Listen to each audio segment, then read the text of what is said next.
Halo semuanya, perkenalkan nama saya Anabila Rahman dari Prodi Farmasi kelas A dengan NIM 251148201110 dari Fakultas Ilmu Kesehatan Universitas Muhammad Nasir Bukit Tinggi.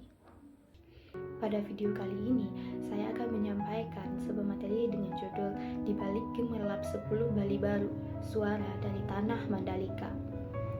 Cuplikan keindahan sirkuit Mandalika dari udara yang kontras dengan pemukiman warga di sekitarnya. Indonesia sedang ambisius membangun 10 Bali baru dan Mandalika di Lombok Tengah adalah satu permata utamanya. Dengan target jutaan wisatawan investasi properti internasional, Mandalika berubah dari lahan pertanian menjadi sirkuit balap kelas dunia. Namun, di balik kemegahan aspal sirkuit, ada cerita tentang mereka yang terpinggirkan di tanah sendiri. Wawancara dengan warga lokal seperti Pak Sibawai atau Ahmad Bengkok yang ditinggal di dekat lintasan balap. Banyak warga dusun Ebunut kini hanya menjadi penonton. Lahan puluhan ribu meter persegi milik warga telah berubah menjadi lintasan sirkuit tanpa ganti rugi yang jelas. Pak Sibawai misalnya, kehilangan tanah tempat ia berkebun dan berternak. Warga seringkali harus berhadapan dengan aparat saat mencoba mempertahankan hak atas tanah leluhur mereka. Mereka menjanjikan ganti rugi, tapi kenyataannya warga dipaksa pindah tanpa kepastian ekonomi. Di sirkuit Mandalika, suara mesin balap miliaran rupiah dari MotoGP berderu. Tapi di dekat situ ada cerita sedih dari warga seperti Amak Bengkok dan Sibawe. Mereka dan 40 keluarga lainnya tinggal cuma 500-700 meter dari lintasan, tapi harus berjuang mempertahankan tanah yang sampai sekarang belum dibayar oleh pemerintah.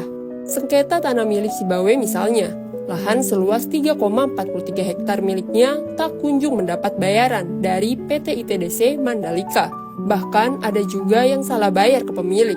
Padahal tidak ada hubungan ahli waris yang menerima pembayaran yang tercatat di data ITDC. Kemarin keberadaan mereka diawasi agar tidak mengeluarkan poster protes tentang sengketa lahan saat MotoGP berlangsung. Tikungan yang dikenal sebagai tikungan Amak Bengkok, tempat para pembalap beradu kelihayan, sebenarnya adalah lokasi di mana rumah Amak harus dibongkar untuk sirkuit sejak 2020. Sementara penonton VIP menikmati semua kemewahan. Warga tetap menunggu keadilan untuk tanah mereka lewat aksi diam. Aksi ini tidak berlangsung lama karena hanya ingin menunjukkan respon mereka pada perhelatan MotoGP. Terkait protes warga itu, Direktur Komersial ITDC Troy Reza Waroka yang dikonfirmasi usai main race membantah ada demonstrasi.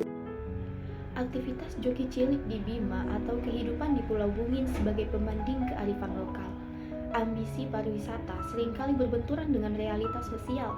Selain sengketa lahan, tantangan lain muncul di daerah sekitarnya, seperti tradisi joki cilik di Bima yang rentan terhadap eksploitasi dan menghambat pendidikan anak demi alasan ekonomi. Pembangunan yang cepat seringkali melupakan perlindungan terhadap kelompok yang paling rentan. Wajah-wajah warga yang bertahan di tengah pembangunan dan matahari terbenam di Mandalika. Pariwisata memang menjanjikan pertumbuhan, tapi pertanyaannya, pertumbuhan untuk siapa? Jangan sampai masyarakat lokal hanya menjadi tumbal demi kenyamanan wisatawan. Pembangunan sejati harusnya memanusiakan manusia, bukan sekedar membangun infrastruktur di atas air mata warga. Sekian materi yang dapat saya sampaikan. Mohon maaf bila terdapat salah kata. Wassalamualaikum warahmatullahi wabarakatuh.